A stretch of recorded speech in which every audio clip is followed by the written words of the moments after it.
Hello and welcome to my studio. We are talking about texture today, and we're going to do some shapes, and we're going to use our tricks of texture to show some realism in our objects. We're going to start with a cylinder, a cone, a sphere, and a cube, and we're going to use some different methods of shading or using or creating value to make it look like a three-dimensional object. So what I'm going to do is I'm going to start with, and I'm using charcoal because I love charcoal. Once you switch over to charcoal, it's hard to go back. But I'm going to start with charcoal to draw my shapes, and then I will start using some methods to show us our value. Now, this is a two-part portfolio for the students in my class. This is part one. You can choose whichever form or whichever method of value you want to choose. You can do cross-hatching, stippling, shading, hatching, scribbling, anything that you can use to do your value. So I've got a smaller piece of paper here. I think I'm going to go down. You can go across, but since this is a vertical piece of paper here on my screen, I'm going to do it like that. And I have my other texture assignment in the back. So let's start out with, I don't know, a cube is going to start out being a square. I don't know how big this is. I don't know how dark that is. I hope you can see that. All right, let me do one thing. I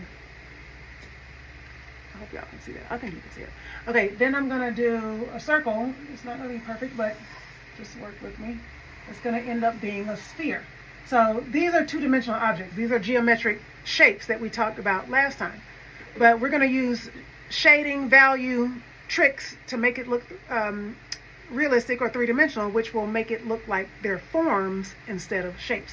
Let's do, this is going to be a cone, but right now it's going to look like a triangle. And I'm going to give it somewhat of a rounded base. And a cylinder, which will kind of be a rectangle with rounded ends. So let's just pretend like, this is like a can. Like that. Okay, so right now these are flat, but we want to use our methods of shading or our methods of creating value to make our value and make them look realistic and three-dimensional. So I'm gonna, it's up to you. You get to pick what you want to do. I can demonstrate whatever you want me to demonstrate. I'm gonna use a piece of, I hope this is a piece of medium charcoal. I'm about to find out. Yeah. Okay, so the first one, I'll do hatching. But now on mine, on yours, I want you to do all, like if you choose hatching, do all of them hatching. If you choose cross-hatching, do all of them cross-hatching. If you choose stippling, do all of them stippling. I just don't have time to do stippling because it takes a very long time. All right, so I'm going to do cross-hatching for the square that we're going to turn into a cube. Now, what I'd like to see here is you figure out where your light source is, okay? So if you remember in our lesson earlier, we looked at some examples. Once you figure out where the light source is, you can very easily be able to figure out where your light areas are and where your dark areas are. So I'm going to turn my cube, I'm going to turn my square into a cube. So let me fix my screen, for example. Oh, did I remove the spotlight? All right, I'm going to turn my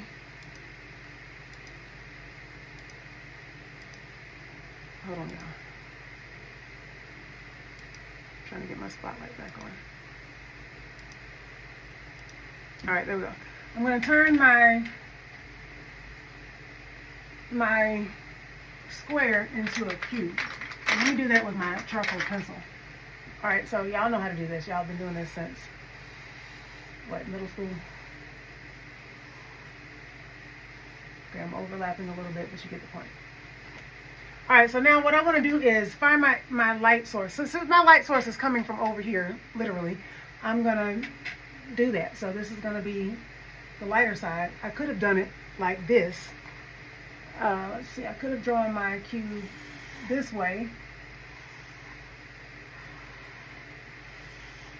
It just depends on you, whatever you want to do.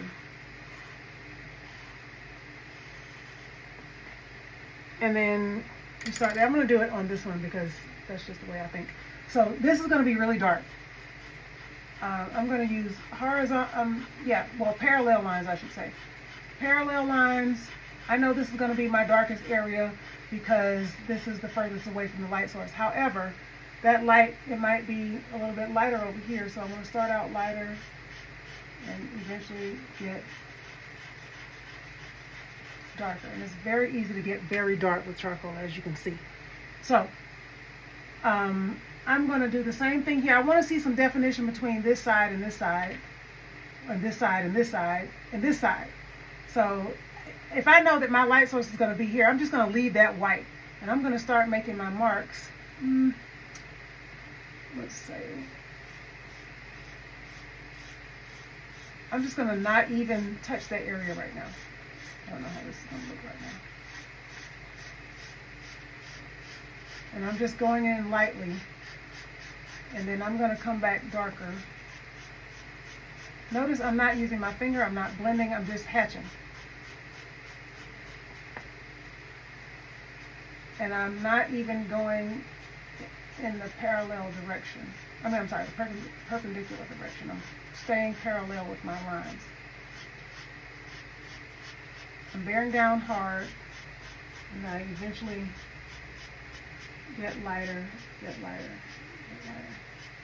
And like I said, it's usually easier to make something darker than it is to make something lighter. So I'm going to even go in there just a little bit. And then that's going to tell me I want to bring some more of that dark over here. I want to change the slant of my lines down here without it becoming cross-hatching. So try not to cheat. Okay, now on the sphere, usually those are easier. Why don't I do cross-hatching on the sphere? My light source is going to be here, so I'm just going to skip that part. I'm going to draw my parallel lines, and I'm going to come back with cross-hatching to make it perpendicular. Leave your circle, because your light source needs to be circular. Now, don't go outside the lines like I did. I'm going to go back and erase that. But your light source area needs to be circular. Now, I'm going to come darker. Let me hold this paper down here, but I'm coming back really dark.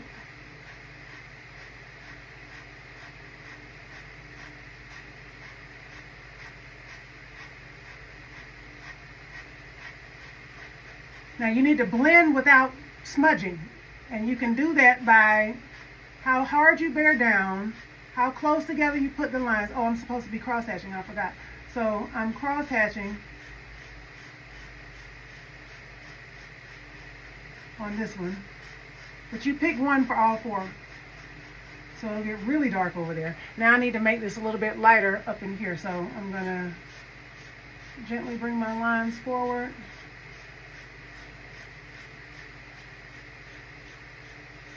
Looser, further apart, without losing the integrity of the circle. You can just totally leave that blank. Okay, same for the cone. Now you know this is geometrically, there's an invisible back. You know, this is a circular bottom. You know that, right? So on the cone, why don't I just do regular shading with the cone for the sake of time? So my light source still over there. I know this is going to be dark. I'm just going to color.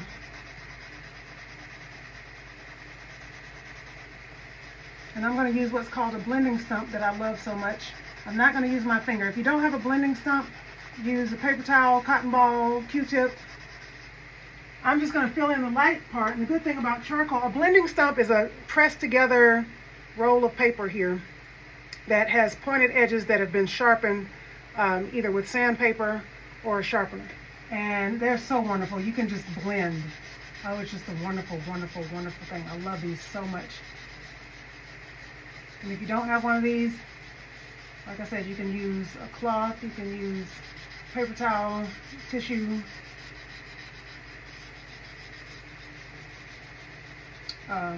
Q-tip. So you get the point of, I love blending. And then I'll do scribbling because stippling is going to take way, way too long. So I've got 1 minute to scribble this. Cross your fingers. So light source is over here. So you scribble. It's going to be darker. You know it's going to be darker over here. So you scribble, scribble, scribble, scribble. Notice I haven't even picked up my tool, not at all. It doesn't have to be perfect. You're just scribbling, and then it gets lighter further apart. Really dark over here, denser and darker over here. So you see how you can create value without shading? And you want to do the top of the thing too. So you just want some kind of definition from where the top ends and the other part begins. Welcome back. I wanted to finish that top cube that I started on. We went both ways, both angles. So I wanted to show you the light source coming still from this direction, but on that side of the cube, on the side there. So that means this side is going to be lit up, basically. It's going to be light, and then you're going to have more shadow on the front facing part of the cube. So I'm still going to use my hatch marks with my charcoal, but it's kind of like in the opposite direction. So I'm going to leave this whole side white, and I'm going to do basically the same thing that I did on the front, with giving a little bit of attention to that light source over there. And I'm just going to use my hatch marks with my charcoal. And remember, it's usually easier to make something darker than it is to make something lighter. I'm still going to be careful there because I'm not sure how far I want to go over to show where my light source is going to be on that side. So I'm just going to kind of stay inside the lines, hatch marks. And we're just going to fill up that front face. So this is going to be my furthest edge from the light source. So I want it to be darker over here. So I'm going to kind of go that way. Give me my crisp edge. Remember, when you're hatching and you're not blending, you want to make the lines, they can even overlap or be as close as possible. They're getting darker and darker and darker and darker. And I think I want to bring that over some, because basically if this side is facing the light, then this side is facing us. It's probably not going to be, there's not going to be a whole lot of light there. But let's just say I want to give some kind of hint of light coming around that corner. I can do that, and then I just make this side just darker, darker, darker.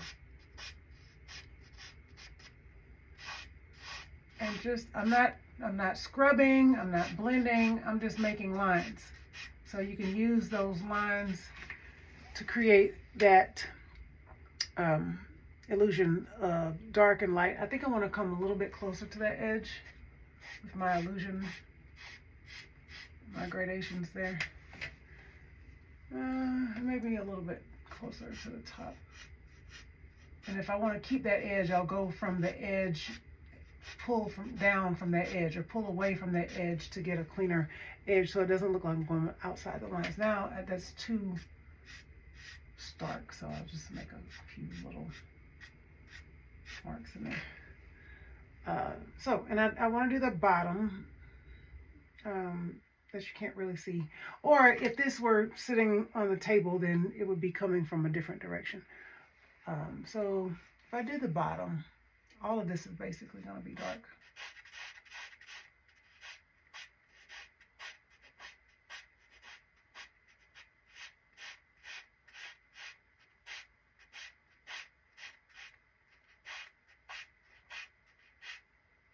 And would I have maybe, I don't know, maybe a little reflection of light coming across from down that corner? Possibly, maybe a little bit. I want to go closer to the edge there. But I'm going to go as close to the edge without getting too dark there. I think that's okay. And then if I wanted to, I could put just a few little hints of Just to let you know that's there. Just a little bit, not a lot. And then I think I want to go a little bit closer there. Just a little bit so you can see that edge. Because technically that edge is going to be facing us and not the light. So it's going to be in some shadow, even closer to the edge.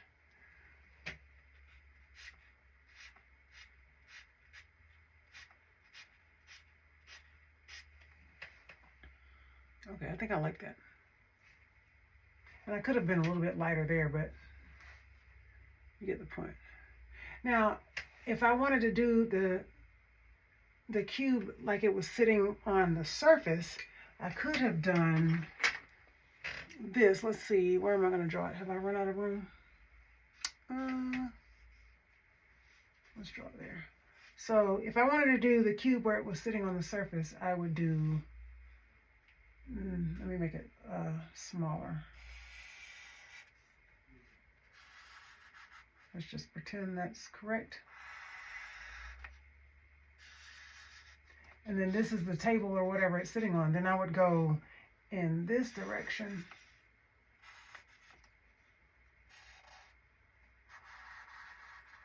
I'm kind of running off the paper here, but you get the point. So if that's the case, then I would still take my charcoal, same thing. That would be light, do the same thing. Then there would be no bottom because it's sitting on something. And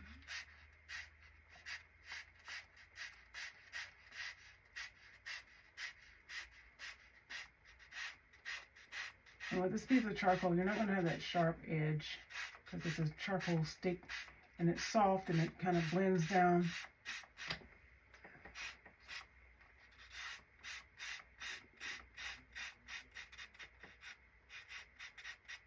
And then I would get to do the top instead of the bottom. Now, how far do I want to go? Step back away from it and look. I'm going to ease up on my space here just to give you a hint of the fact that that's getting close to the edge. And I'm going to fill that in a little bit.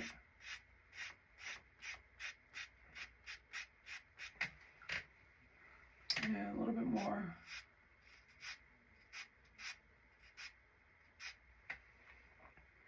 Okay, now, and then I'm going to leave that side white because my light is hitting the box there. I could do, like I said, just a little bit of definition there, just a little bit so that you can see it's part of that. And then for the top, technically the light is going to be hitting the top also, but it's not going to take as much of the force of the light because this is totally facing against the light. And with this, you may have a little shadow on the top. So I'm just going to do just a few little light. Yeah, I like that a lot. I like that a lot. I don't know if you can see the definition from that on the video from where you are. But I just put a little definition in there, just a little bit.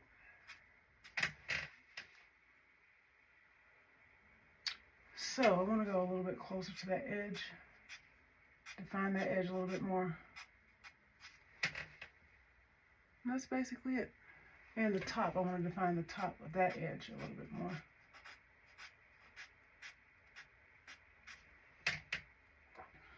And I want it to blend, but I'm not shading. And then I technically could come over here, make that a little bit darker, bring it in some more. And you'll be able to tell where your lighter areas and your darker areas are. That's pretty much it. So that gives you the illusion of space, the illusion of three-dimensionality. I'm just going to do this a little bit darker for the sake of the video. There we go. There we go. Because it's so light. But you get the point of that. So, yeah. So that gives you form. You started off with two-dimensional flat shapes. Well, it's still two-dimensional. But you started off with two-dimensional shapes and you gave them the three-dimensionality of form by creating value with different methods. Here we use hatching. Here we use cross-hatching. Here we used shading, tonal. Some people call it even scumbling. And then here we use scribbling. So I just want to thank you for joining me for this lesson today. I hope you have fun. Thank you for our lesson on creating value using different methods. Turning two-dimensional shapes into three-dimensional objects or three-dimensional forms. Thank you so much for joining me. I'll see you next time. Bye.